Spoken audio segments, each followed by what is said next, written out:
Dear Zainab, greetings. Your last letter was truly lovely.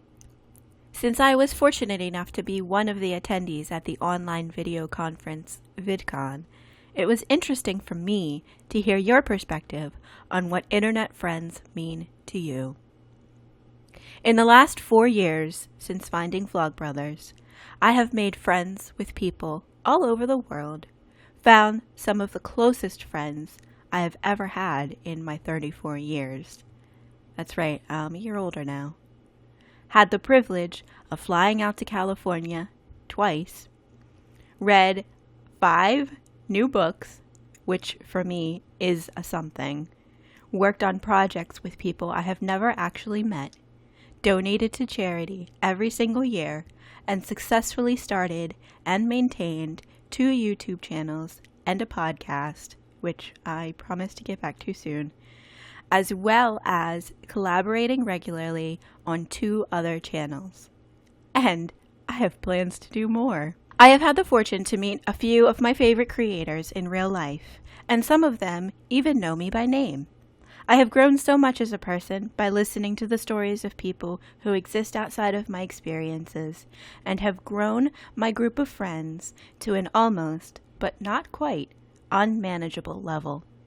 And lastly, I have learned that the human spirit is capable of such wonderful, inspiring, and amazing things. I have seen that creative spark ignited in people that I care deeply about, and seeing it in action makes me fall madly in love with the human experience. As a person in her 30s who has lost touch with basically her entire friend group, I had felt a huge sense of longing for community and belonging to something bigger than myself. And oh boy, did I ever find that in Nerdfighteria. So many beautiful, awesome, creative, and genuine people welcomed me into this community with the most open and accepting arms. I have never in my life felt less alone than I do today. And that is something I shall never take for granted. As a child, I spent a good portion of my life alone, an ostracized weirdo who never quite fit in anywhere.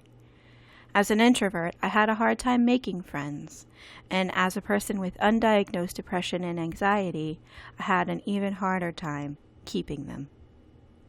But now, as an adult, I am finally able to look around at all the friends that I have, and I truly believe that I must be one of the luckiest weirdos on the face of this strange planet we call home. So, to answer your question, Zainab, I have learned that the YouTube community is my proud, strange, and beautiful home, where I gladly take off my metaphorical shoes at the end of the day, the place where I am able to sit and relax, because I know I am surrounded by people that love me for me. I never could have expected to find such lovely humans, such immense sense of belonging, such a wonderful place for me to grow and become my truest self. But I am forever grateful that I have. And yes, this platform continues to surprise me. Who knows what adventures lie around the next bend? I suspect things can only get better. But here's the thing. None of this, none of it, would have ever happened if I hadn't put myself out there.